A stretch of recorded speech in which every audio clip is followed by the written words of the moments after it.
have another special guest on the podcast talk to us about accessibility in education. As I mentioned in this episode, we're going to have another guest on the podcast, and I'll introduce them now in a minute once we actually get into that section of the episode. But I just wanted to say this is probably going to be a 3-part series, so make sure that you tune in for this episode and the next 2 if you want to catch everything that we talk about. Without further ado, let's get into the actual main interview part of the episode here. It was one of my favorite episodes, so I'm sure that you'll enjoy it, and hopefully you will learn something new. Okay, so today on this episode, we actually have a special guest, Trevor Boland from DCU. He's the Assistive Technology Officer. Hi, Trevor. Do you want to introduce yourself, give people a little bit of information about you, what you kind of do, and what you have done in the past? Absolutely. Thanks so much, Paul, for inviting me along. So, in short, my name is Trevor Boland. I have been working in education for 20 years, all the way from being SNA in primary schools to secondary schools to working in higher education as an assistive technology officer for the last 10 years, but in 2 different institutions. And then I was very fortunate to work for over 2 years with an NGO called Ahead, working on various UDL projects and accessibility projects, and even a few assistive technology projects. So that has definitely informed lots of different facets of technology and inclusion, as well as universal design for learning, that have all kind of permeated now into this kind of melting pot of inclusion. So I'm able to tap into lots of different skills to support this message and initiative of inclusion that we're lucky to have a great initiative here in Ireland to bring about all these different people and resources. Okay, so you obviously have a lot of experience with working with people who have disabilities. I actually didn't know. Did you say that you were an SNA? Yeah, I was an SNA many moons ago. Yeah, so I worked in 2 Oh, wow. different primary schools as well as a secondary school. Yeah, so yeah, it was brilliant. So yeah, I fell into it kind of accidentally after I graduated from art college. And then I ended up realizing that I really like this education lark. So it kind of got me hooked. And then I started to explore youth groups, and then I was actually teaching as well for a little while in the access course in what was called DIT at the time. Yeah, so I dabbled a lot with different types of workshops and teacher training then as I was an SNA. And then it just kind of evolved over the years into assistive technology and inclusion and UDL and accessibility. So yeah, it's been a journey. That's actually really cool. I didn't know that. For those of you who don't know what an SNA is, I believe it stands for Special Needs Assistant, right, Trevor? Yep, that's it Yeah. exactly. Yep. So it's kind of people in schools who would help students who obviously had special needs. So, for example, I was blind, so if there was an SNA in my class, they might help me if I needed something like read from a book or the board or whatever it is. It kind of depends on the person, what they might need or whatever. But yeah, that's actually really cool. I didn't actually know that about you.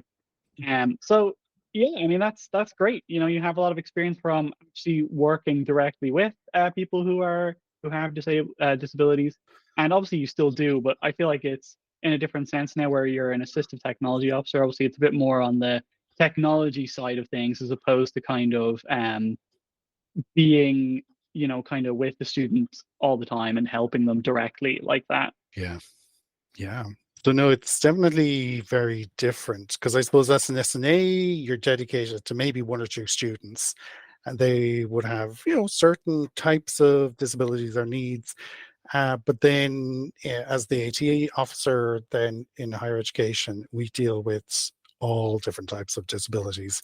So for example, we've got an increasing number of students with low vision who are blind, and they all have many different preferences about what technologies they like or don't like.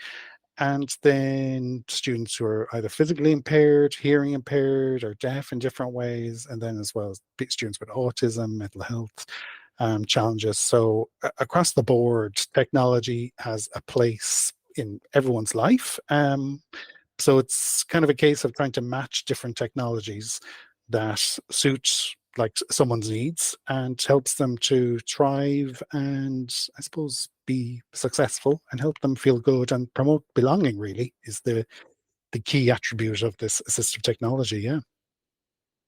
Yeah, and I mean that's actually so I actually met Trevor back when he was the assistive technology officer back in, as he said, DIT at the time for the Access program.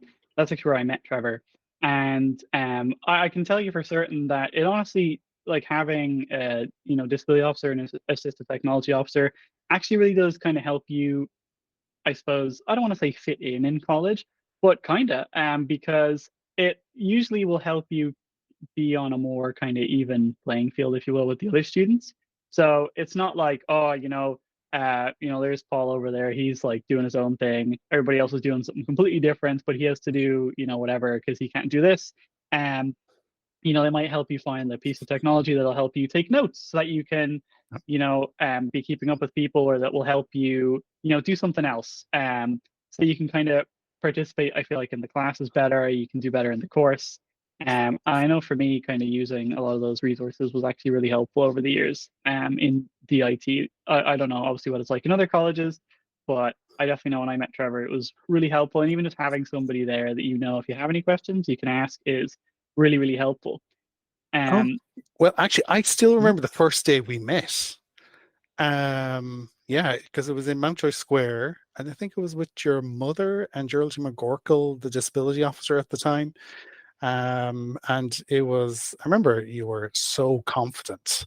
I remember being totally taken back by it, and it was brilliant to have a conversation with I you was because confident. yeah, you were, because I remember you were so aware of what you needed. I was like, wow. I think it was one of the first times I met a student who was so sure of what they were looking for in terms of technology. It was great. It was fantastic. So, yeah, it was kind of one of a standout moment, really, in my career. Yeah, Wow, yeah, I actually yeah. No, we never I didn't spoken think I about was this before. confident at all. Oh, really? Okay. Well, you're good at faking it then. Oh, Yeah. I say that to people all the time. People are like, "Oh, you're so confident." I'm like, "No, I just make you think I am." Um, and I mean, it clearly works. I actually, so I don't remember a lot about that day in particular. It was actually kind of stressful. I actually applied to the Access program after the cutoff date, so I didn't even think I was going to get in. I had actually dropped out of secondary school like that year, in Mm, fifth year, and just kind of um somebody had like told me about it, and I just kind of applied. I said after the cutoff date, just in the hopes that I might get in, and I somehow did. I think when they got back to me, it was like a couple days later that I had to go in, for mm. like the preliminary kind of day that you go in for. I don't even remember what we had to do. Um, yeah, I was terrified. Oh, really? Uh, oh Okay. yeah, for sure. I was like, oh, all these other people are probably way, know way more about this than me. And even before I actually went, I tried out, because I was going to take computer science, and I tried out Python. So I like tried it out on Okay. my own laptop, and I couldn't use it. I was like, what am I going to do? How am I going to do this? Like, I don't know how to Mm. code, as some people can't see. So I'm glad you got that impression. But that I wasn't that. Oh wow. But like it is amazing, just those types of moments. Like you would, it's always amazing how, especially just with your own journey, having come in, obviously from what you're saying, you were nervous, which I didn't realize. But then take that whole journey into the coding, trying coding for the first time, and then entering the degree in computer science, and now like taking on this role. Um, so it is amazing. Like that access course has changed the lives of an awful lot of people who've gone in. Because I think like I'd say almost every, if not every student who starts that course is really nervous on day one. Um, so I thought you were the exception. But obviously not. No. Uh, but yeah, it is powerful. That there's a famous quote saying education, there's an emancipation process that happens with education, and one of the things that it does is that for anyone, education is empowering, and it is life changing when you find the right course that just clicks with you. Yeah, it takes your life in a whole new direction. Yeah. It definitely does. Like I actually, when I joined, I wanted to actually, I don't know if you remember this, Trevor, but I wanted to do a physics degree. No, I do Um, remember. I do remember because I was terrified you would actually do physics. Because I'm not sure if I ever said this to you. I was like, "Hey, there's so many diagrams in physics. yeah. How is are we going to express all these diagrams in a tactile form so you'd be able to, like, be able to get a feel of the information? So I was actually secretly hoping you weren't going to do that. So I know. So when you went and did coding, I felt so relieved. I'm not sure if that's a good thing or a bad thing to say, but Oh, it's a good yeah, thing for it's a good sure. thing. It's a good thing for, okay, for you. Yeah, because that would throw up so many other challenges. But yeah, no, well, luckily it all worked out, which is great, even better. Yeah, it did, and I suppose that's a thing to mention actually is even now, I didn't start my degree very long ago. I think I did the Access program in 2018 to 2019. I think that's when I did it. Okay. Um, and that's 5 years ago. Wow, yeah, it is. 5 years ago now. But even, that's not too long ago. But even then, like doing a physics degree or honestly even a computer science degree, because I had loads of problems doing that, um, there was loads of accessibility problems. As you said, even with physics, like having Yeah, to express those diagrams in an accessible way, yeah. it can be really difficult. And I suppose something that people don't also think about a lot is making things accessible is really, really good, but accessible making things accessible really just benefits everybody, which is really important, and I'm always telling people this, even when it comes to websites. Obviously I know that that's not your forte, but it's mine, so I'm gonna mention it. If you have a website that's really accessible, Google can actually understand your website better, so it'll actually show up higher in the search results. And Um, I feel like that's the case with a lot of things. Like if something's accessible, it's just more understandable to everybody usually, or it's easier to see what's going on to everybody. And I think that's something really important that people don't really consider. You're not just losing out on that 10 or 20% of people, it's also getting better for everybody, for the other 90, 80%, if it's more accessible. oh yeah. Yeah, because even even just dabbling with accessibility for a few years, it's weird. Like one of the things, and I think I just had a revelation a few months ago about this, is like when you're looking for something and it's right in front of you and you just cannot see it. Um, I think accessibility, when we're talking about it with people, it's the same kind of issue when it comes to accessibility. So accessibility is all around us.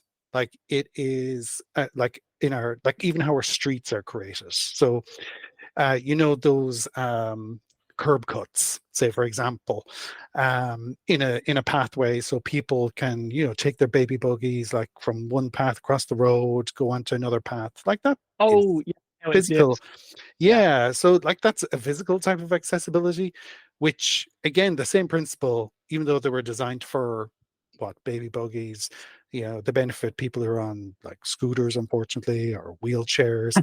Um, but like, this one simple thing like a curb cut, makes footpaths more accessible that not only benefit people in wheelchairs and baby buggies, but just for everyone, it's just better. Yeah.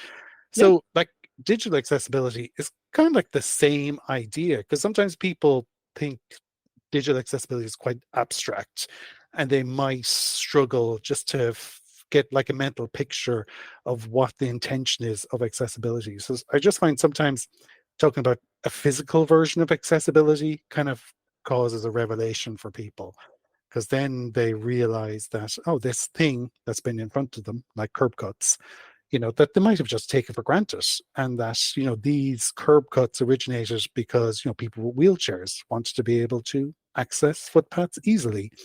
But now people always forget about the origins of these accessibility initiatives, because then they just become normal and embedded and people forget about them, and then in a way we come kind of almost like blind, or we just take for granted about these accessibility types of initiatives in front of us. So sometimes with that conversation about accessibility, it's just reminding people that the world already is full of accessibility and that accessibility already has a place in your life.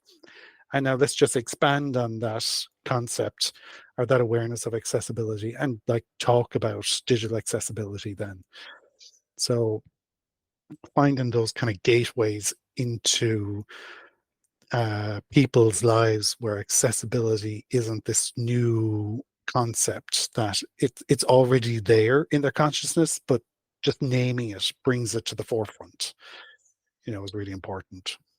Yeah, no, for sure. Like, this is actually what episode 14 of the podcast was about. So last episode, Oh, well, when we're recording this anyway, that's exactly what I talked about. I was talking about things like coffee machines and how they are and aren't accessible, and even telling people kind of about how they make, like traffic lights, why they beep, or at least, part of the reason uh-huh. why there's little bumps on the pavement when you're, crossing the road, and why there's little lines when you're at the top of a staircase, et cetera, et cetera. And kind of like giving people examples of how like it's not quite the same because some of those are like specifically and only for people with disabilities or with a certain disability. Yeah, I feel like giving people that kind of understanding of why those things are there can also help them think of it like themselves. Like whenever they see it, hear traffic light beep, they're like, oh yeah, that's because people who are blind or whatever need to know when to cross because they can't see the lights across the street, obviously. So next time they're working on a document or whatever, they might think, okay, well, how would blind people access this, or whatever it might be. Yeah. So I think giving people those real examples is really, really helpful. And Mm. speaking of the digital accessibility and how things are just better, just because I mentioned documents there as well.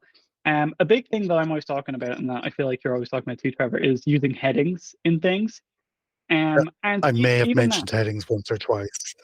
yeah, all the time. That's all he ever talks about. Um, they're great, not even for people who want to make documents accessible, but if you're in Microsoft Word and you mark something as a heading, you can then generate a table of contents from those headings. So you don't have to go and manually add all that in. So it just makes everybody's life easier. And then if you're updating the document in the future, it'll change the page numbers and do all that for you instead of you having to manually do it. So, Mhm. even things that make things more accessible, again, they're just better for everybody. And I actually didn't realize that those like little dips in the path were for buggies. I actually thought that was for wheelchairs. I'm not afraid to admit that I didn't know. And that goes to show that even, me, who I feel like I know a fair bit about accessibility, even I don't realize some of these things sometimes.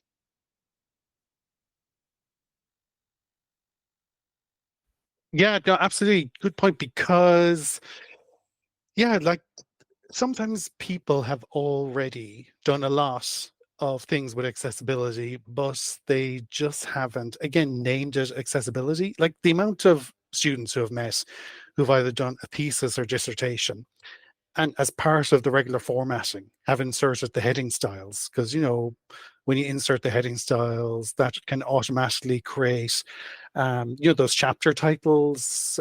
Yeah. Yeah, at the start.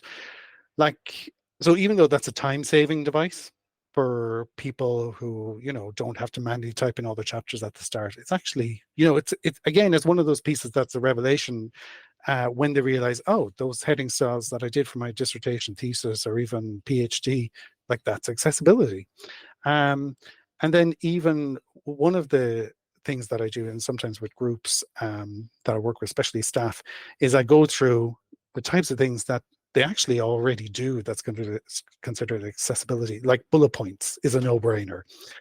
Like almost everyone, I would say, uses proper bullet points.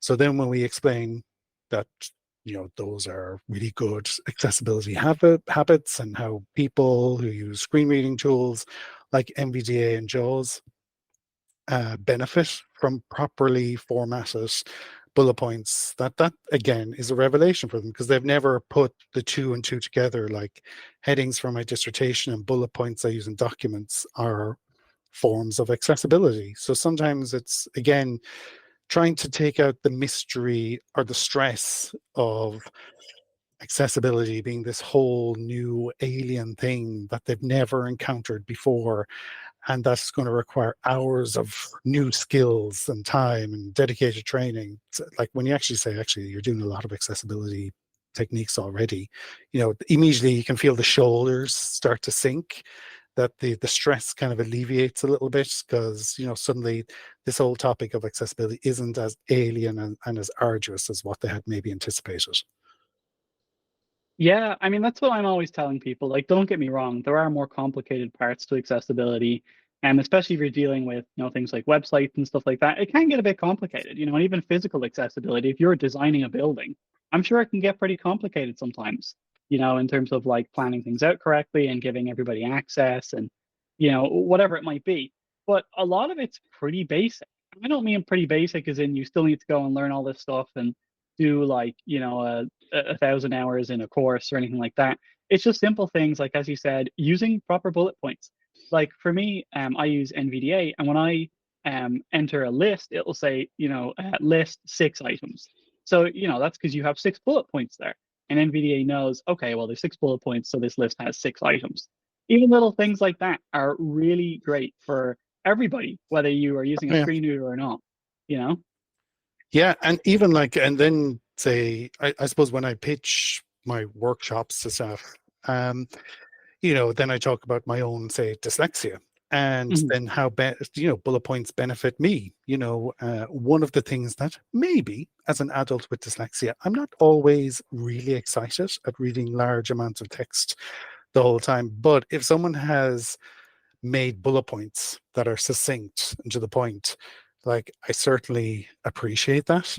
And it definitely helps me to read and understand information more effectively. Because more often than not, I find myself reading a piece of information and then modifying it to put it into bullet point form. So I can, when I reread it or revise it, that it helps me. So yeah, so that this whole notion of just accessibility benefiting not only different types of disabilities, but even for people who are just older, maybe people who have English as a second language.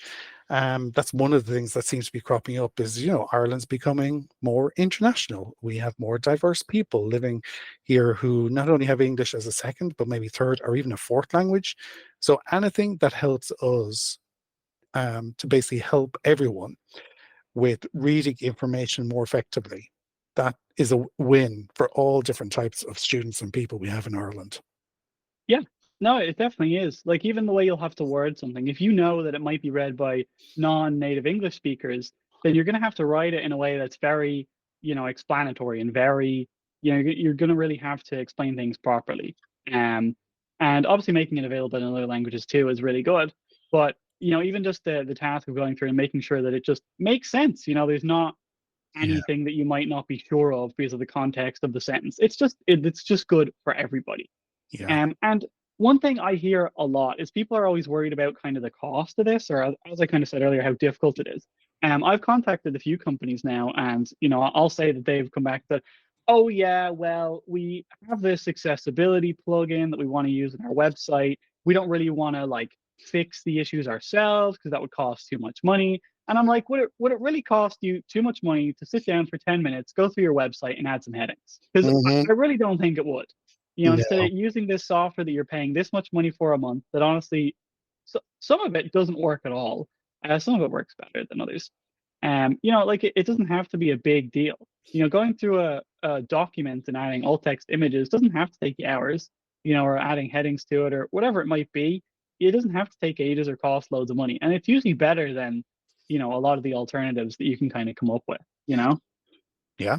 Like I agree. Like, well, one of the things that definitely comes up is, and I'm not sure if it's an Irish thing or maybe it's that kind of fear of the unknown. But sometimes, when we're afraid or something, we automatically might jump to the worst case scenario. So when it comes to something like Hmm. accessibility, that maybe isn't, a comfortable topic for everyone to talk about yet, that sometimes people might rush to thinking, I don't know that much about it. Let's assume because it sounds a highly specialized skill that it's always going to be super costly. And really, when you kind of break down like what accessibility is in your own context. So for me, I do only a little bit of website work, but mostly I send emails to students. I create maybe resources, and that could be with Word documents or PowerPoints. So really, at the end of the day, my biggest ways of creating accessible content is like Google Documents, Word documents, and PowerPoints. So Hmm. once I know about headings, alt text for images, bullet points, um, as well as just a few other small things, then I can hit like almost 90% or 90, even 5% of my accessibility issues just with a tiny basic awareness of accessibility that's transferable to Word documents, to PowerPoints, to web-based information. And even that's one of the ways I even kind of try to encourage people to adopt accessibility into their lives, is that once you're aware of how to mend or address accessibility issues in one type of artifact, like even a Word document, that skill is transferable then to different types of artifacts that you can create. So, and that's one of the biggest, I think, barriers that I have with accessibility, is people will slightly just be stressed and they'll think like it's almost like a trap sometimes, that every time I learn a new accessibility skill for a new type of artifact, like for Word or PowerPoint or whatever, it's like I start from scratch. And I keep pushing like, no, it's all transferable. It might just look a little bit different in different types of platforms or artifacts, but it's there. And you can find a way of bringing all those skills from one context to another. That will conclude the first part in this little mini-series here with Trevor Boland. Again, I just want to say thank you so much to him for his time, and as you can tell, he's a real expert in his field, and he knows a lot about what he's talking about, and I feel like some of the lessons that we learn in this episode are really valuable. And one of those that you hear in this episode a lot, and in the next few episodes, is that a lot of this stuff is pretty transferable and universal, and I think that's really important to keep that in mind. So if you're going to take anything away from this episode in particular, I think it's a few of those basic concepts and the fact that they can be transferred to a lot of other accessibility domains. Thank you so much for listening. This has been another episode of the Envisiontech podcast. Make sure that you come back for part 2 in this little mini-series, and we will see you all next time.